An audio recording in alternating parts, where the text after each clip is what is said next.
ไปดิพี่น้องบอกไปสุขุทุกคนเนาะตัวเอฟซีของเราวันนี้มากินข้าวแกงพี่น้องเลยเนาะมากับครอบครัวกับทีมงาน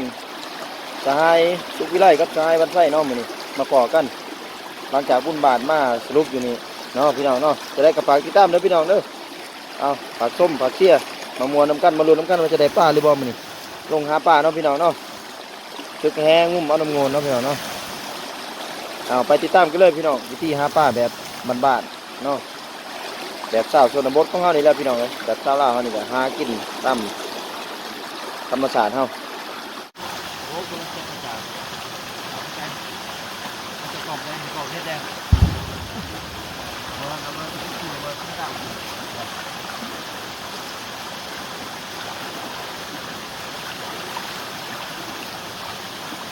กรอบแดงกรอบแดง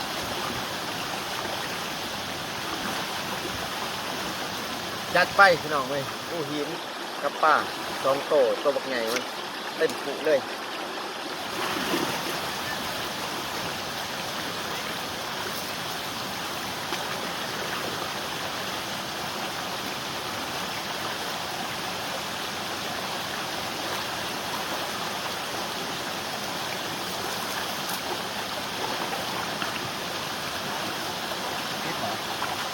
เฮ็ดบ่ป่ะ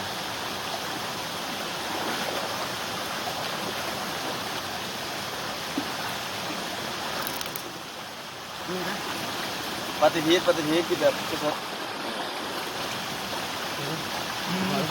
นี่กะเพราร้อน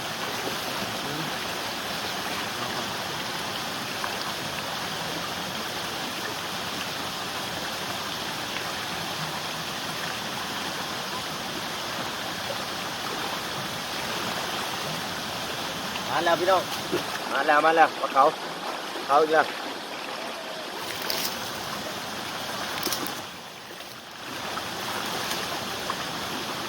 ความหนอกด้วยหนอกนี่เลยหนอกแค่จะได้ก่อนที่นี่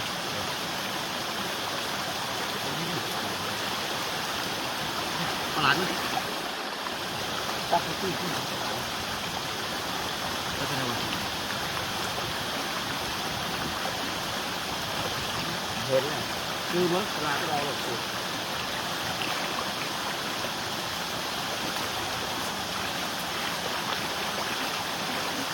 ผักสด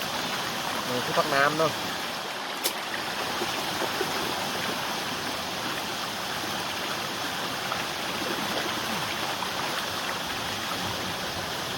จากคือเนาะ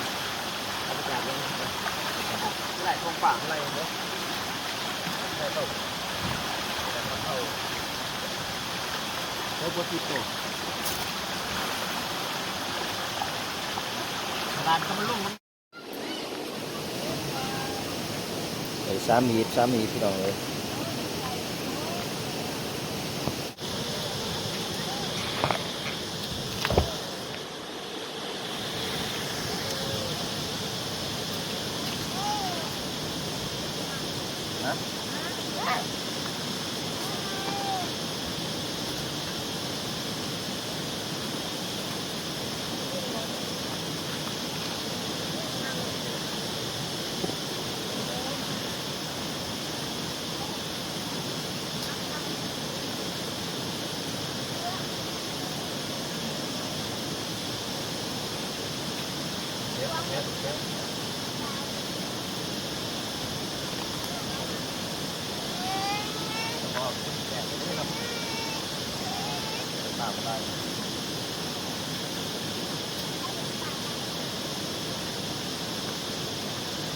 หัวแห้ง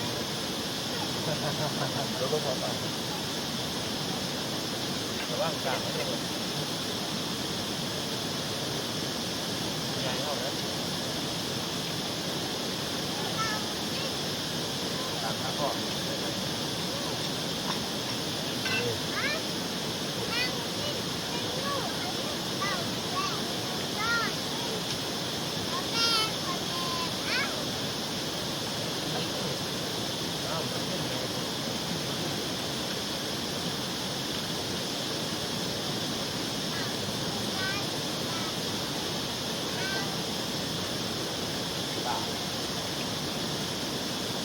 อกก็แล้วครับ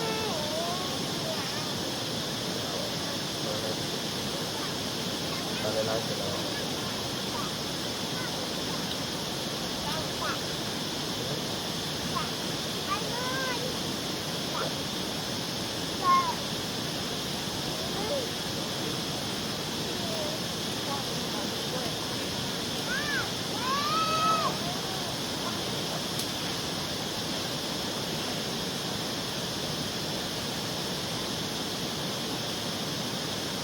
น้ำผมกินหมดเลย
มันต้องเรียนเก็บมองตัวหนึ่งมองสื่อมา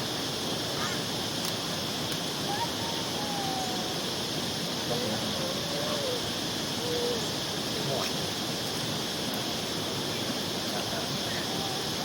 เจอแล้วอย่างนี้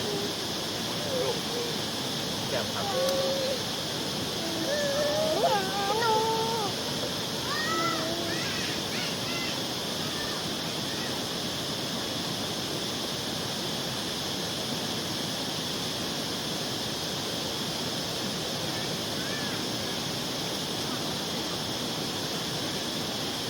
3 คน3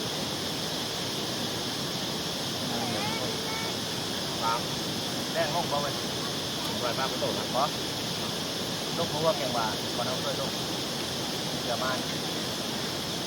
อย่างแม่แต่ที่มึงเข้าตู้ก็ได้กันเนาะตอนนั้นก็ถูกต้องถ้ามึงเห็นเลยเราบอลที่เอานั่นนะ